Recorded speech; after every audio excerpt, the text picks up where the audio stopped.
All right, so we're diving into some pretty heavy theological stuff today with Kenneth Sylvan Guthrie's The Ladder of God sermon. Even I was a little surprised by some of the ideas in here. Oh, yeah. Yeah, it's all about Jacob's vision of a ladder. Okay. Stretching from earth to heaven. Sounds simple enough, right? But there's actually a lot more to it than you might think. Yeah, it's a metaphor that has really resonated with people for centuries. I mean, when you think about it, this ladder, it's not just some random image.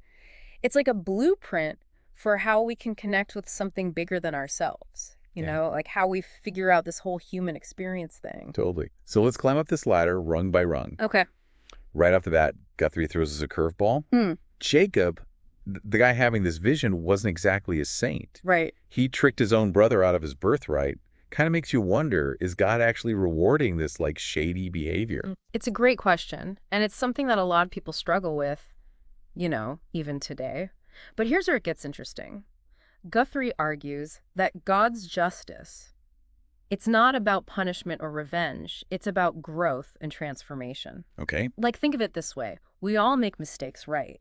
But it's those mistakes that often lead us to seek something more, something beyond ourselves. So it's like Jacob's deception, messed up as it was, actually pushed him towards this incredible spiritual experience. Exactly. Almost like hitting rock bottom can be a catalyst for a spiritual upswing. Exactly. It's like when you're lost in a dark forest and you suddenly see like a glimmer of light through the trees. Yeah. That desperation, that need for guidance, it can make us more receptive to the divine. I can definitely relate to that. That feeling of being lost and searching for answers.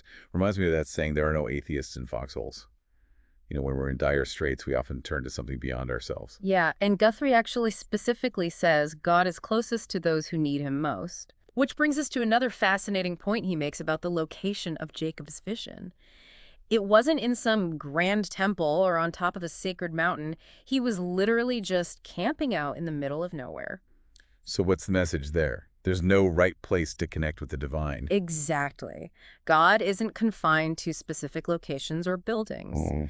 This vision happening in such an ordinary spot, it emphasizes that spirituality is accessible to everyone anywhere. You don't need a special pilgrimage or some fancy ritual. So it's not about the where, but the how. Right. It's about finding that inner space. Yes. That personal Bethel, wherever we happen to be. Exactly. And that personal Bethel can be anywhere that feels sacred to you. Okay. A place where you feel connected to something bigger than yourself. Got it. It could be in nature in your home, even in a bustling city street. The point is, it's less about the physical location and more about cultivating that inner connection. Yeah, that's a really empowering thought. It means we don't have to wait for some special circumstance or, travel to some far-off land to have a spiritual experience. It's available to us right here, right now. Right. And to take it a step further, Guthrie takes this idea of finding the divine in unexpected places and applies it to something even closer to home, our own bodies. He talks about the body being a temple of God. Okay, hold on. I need you to unpack that one. How does he connect Jacob's vision in the wilderness to the idea of our bodies being temples? Well, think about it. Jacob was asleep when he had this vision. He was in that liminal space between the physical world and the realm of dreams where the boundaries of reality become blurred. So he's saying that our bodies, even in sleep, can act as a bridge to a deeper spiritual reality. You got it. Guthrie talks about three intertwined universes: the material world, the world of the mind, and the world of the spirit. And he's not saying that one is better than the other. He's saying they're all connected.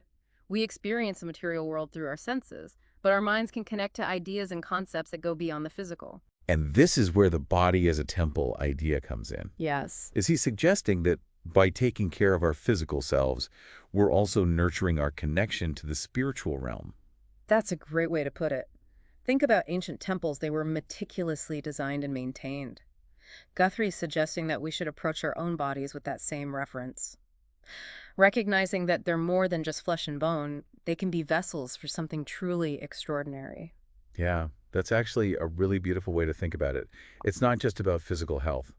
It's about recognizing the interconnectedness of our physical, mental, and spiritual well-being. It reminds me of that quote from the sermon, "We may sleep in Bethel in the house of God every night." Yeah. It's like, whoa, we're carrying a piece of the divine within us all the time. Exactly. That potential is always there, but it's Yeah. up to us to cultivate it. Okay, so we've established that God's presence isn't limited to specific holy places. and that even our bodies can be vessels for the divine. But how does that all tie back to the ladder itself? Right. What does it represent in this bigger picture? Well, the ladder is a powerful symbol of possibility and potential. Just like Jacob saw angels ascending and descending, we also have this incredible opportunity to connect with the divine. But it's not passive. It's not about sitting back and waiting for something to happen. So it's not some magical leap of faith, right? We Uh, actually have to actively work towards that connection. Exactly. Guthrie emphasizes that climbing this ladder requires intentional action. It's not about shortcuts or magic spells. It's about making conscious choices that align with our spiritual aspirations. That makes sense. But then what are those choices? What are the rungs on this ladder made of? Well, Guthrie uses some really vivid metaphors to illustrate this. He talks about it being piecework, meaning that every action, every thought, every choice contributes to the overall picture of our spiritual growth. Hmm. It's like building a mosaic. Each little piece might seem insignificant on its own, but together they create something beautiful and meaningful. Okay, so it's not about grand gestures or overnight transformations. It's about those small, consistent efforts that build upon each other over time. Kind of like building a house brick by brick. Yeah, You can't skip steps or expect instant results. It takes time, patience, and dedication. precisely. And he also uses the analogy of a ladder with missing rungs. If you try to climb a ladder with gaps, you're bound to stumble. He's saying that inconsistency in our spiritual practice can really derail our progress. Ugh, I've been there. Starting and stopping feeling super motivated one day and then completely losing steam the next. It's like taking 2 steps forward and then 1 step back. Yeah. So frustrating. And that's where the idea of a regular spiritual practice comes in. Think about the natural world. Everything thrives on consistent rhythms. The sun rising and setting the seasons, changing the tides, ebbing and flowing. Our spiritual growth also benefits from that kind of regularity. It's like establishing a rhythm for our spiritual lives, something that helps us stay connected and consistent even when life gets hectic. But what would that look like in practice? I mean, what are some concrete examples of those rungs we need to climb? Well, Guthrie stresses that it's about holistic growth, not just focusing on one aspect of ourselves. It's about aligning our thoughts, actions, and even our physical well-being with our spiritual aspirations. It's not just about believing the right things, it's about living them out in the world. So it's not enough to just read about spirituality or have good intentions. We actually have to put it into practice. Exactly.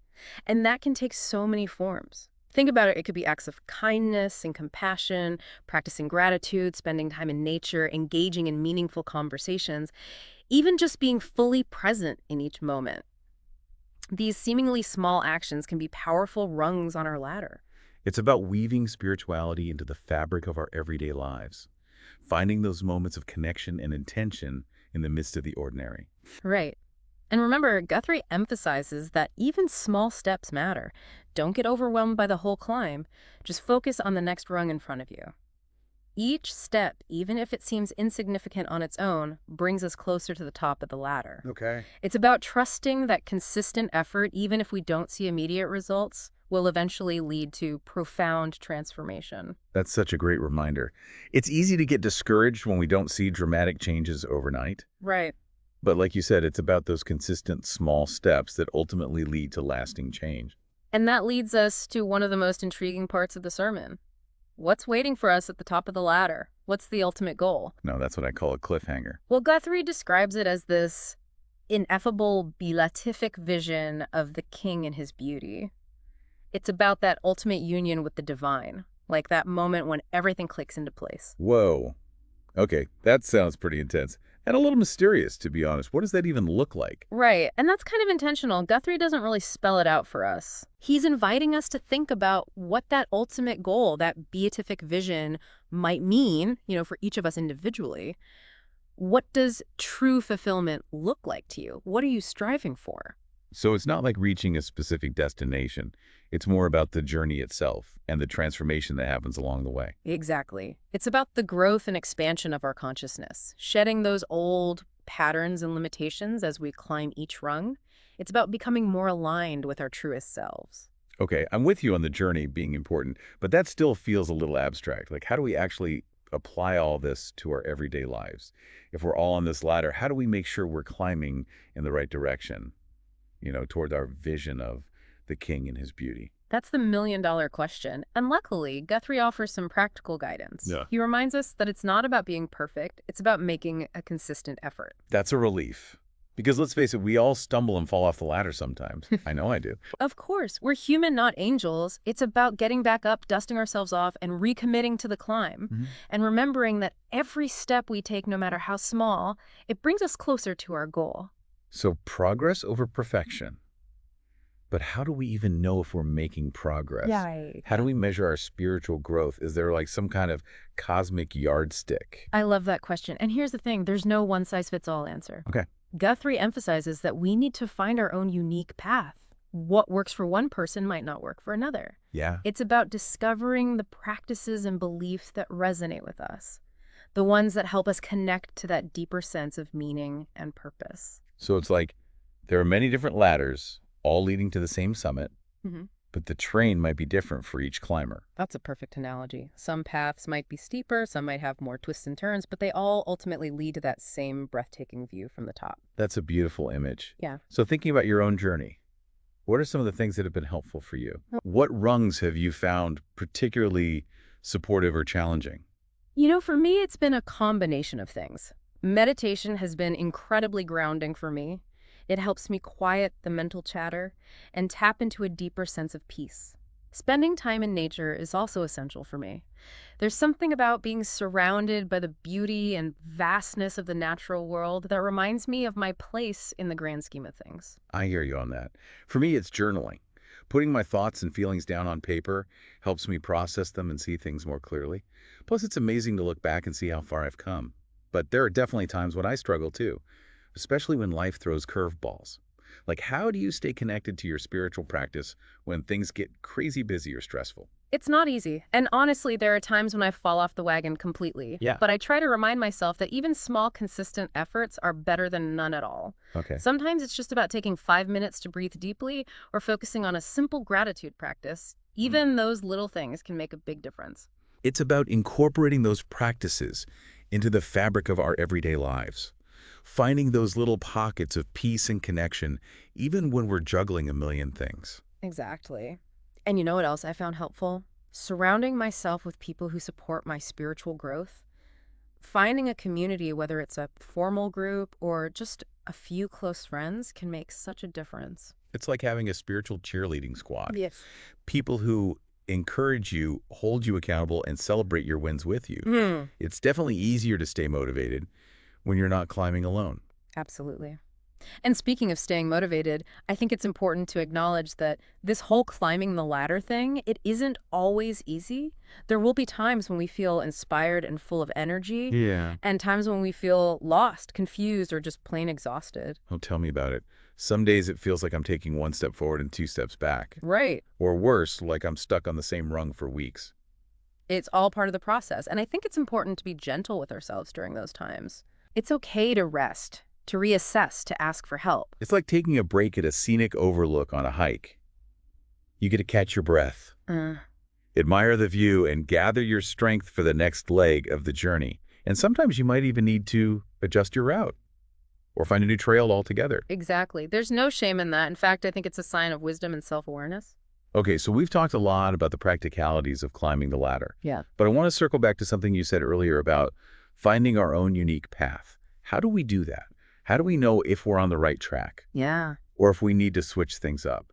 That's a great question. And it's one that deserves a lot of exploration. Sure. But I think one of the most important things is to cultivate a sense of discernment, to really pay attention to what feels authentic and nourishing for us Okay. and what feels draining or out of alignment. So it's about tuning into that inner compass, Yeah. that gut feeling that tells us if something is right or wrong for us. Exactly. And it's also about being willing to experiment, to try different practices and approaches. Right. Until we find what resonates with us. It's like trying on different shoes until you find the perfect fit.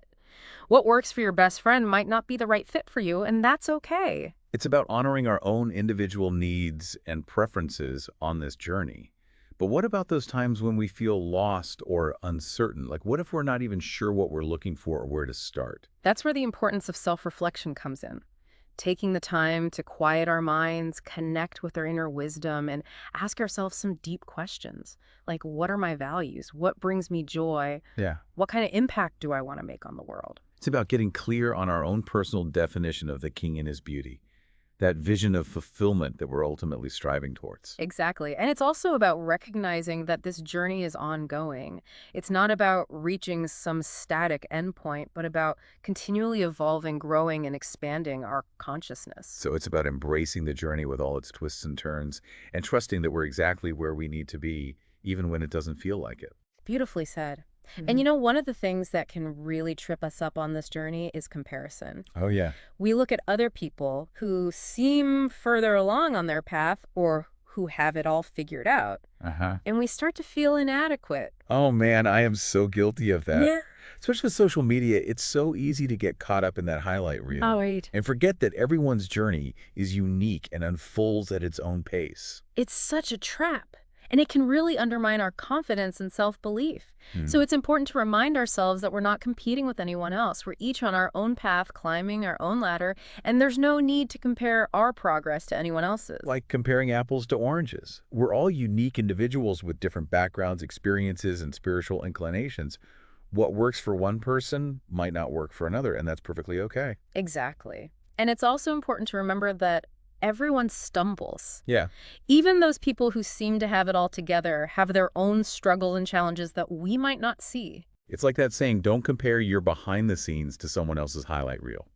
You know, we all have our good days and bad days, our moments of inspiration, and our moments of doubt. And that's perfectly normal. It's all part of the human experience. The key is to not let those moments of doubt derail us completely, to acknowledge them, learn from them, and then keep moving forward. It's about extending ourselves with the same compassion and understanding that we would offer to a close friend or loved one who is going through a tough time. Exactly. We're all in this together. And, speaking of being in this together, I think it's important to remember that spirituality isn't just about personal growth and development. It's also about connecting with something larger than ourselves, whether that's a higher power nature or the collective consciousness. So it's not just about climbing our own ladder. It's about recognizing that we're all interconnected, that we're all part of something much bigger and more magnificent than ourselves. Exactly. And when we tap into that sense of interconnectedness, we access a wellspring of love, compassion, and support. It's like realizing that we're all climbing the same mountain, Yeah. even if we're taking different paths. And we can learn from each other, encourage each other, and celebrate each other's successes along the way. It's about recognizing the inherent beauty and worth in every single being. That's beautifully said. And I think it's a powerful antidote to the isolation and division that can sometimes feel so prevalent in our world. It's a reminder that we're not alone on this journey. We have each other, and we have something much greater than ourselves to guide and support us. So as we start to wrap up our deep dive into the ladder of God, I'm curious to hear your final thoughts on the sermon's closing lines where Guthrie talks about the king and his beauty. What do you think awaits us at the top of our own personal ladder? What vision of beauty and fulfillment are we striving towards? That's such a big question. It almost feels impossible to put into words. Yeah, it does. I think for me, what awaits at the top of the ladder is that feeling of coming home, Yeah. that profound sense of peace, love, and interconnectedness that we've been talking about. It's like finally understanding that we're not separate from the divine, but an integral part of it. It's like all the pieces of the puzzle finally clicking into place, and you see the bigger picture with such clarity. Right. That must be an amazing feeling. And the thing is, that picture, it's going to be different for each of us. That king and his beauty, it's going to manifest in ways we can't even imagine right now. Okay. For some, it might be that feeling of deep inner peace and contentment, like you were saying. For others, it might be a sense of boundless love and compassion, like an overwhelming urge to serve others. And for others, it might be that profound connection to nature or the cosmos that you described earlier. I love that.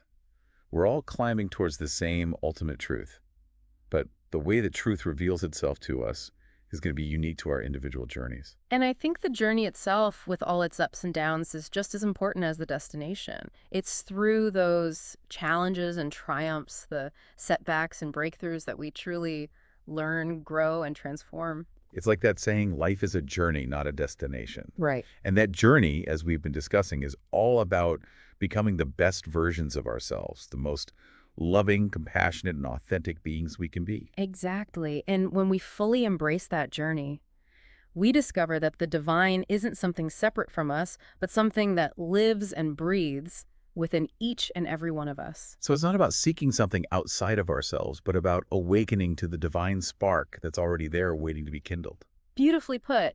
And when we do that, when we truly awaken to that inner divinity, we begin to see that same spark in everyone we meet. Yeah. We recognize that we're all connected, all part of something much bigger than ourselves. Wow, that's an incredible thought. Yeah. It makes this whole idea of climbing the ladder less about individual achievement and more about a collective awakening, a shared journey towards greater understanding and love. It really is a collective effort. Hmm. We can learn from each other, support each other, and inspire each other along the way. So as we wrap up our deep dive into the ladder of God, I want to leave our listeners with one final thought inspired by everything we've discussed today.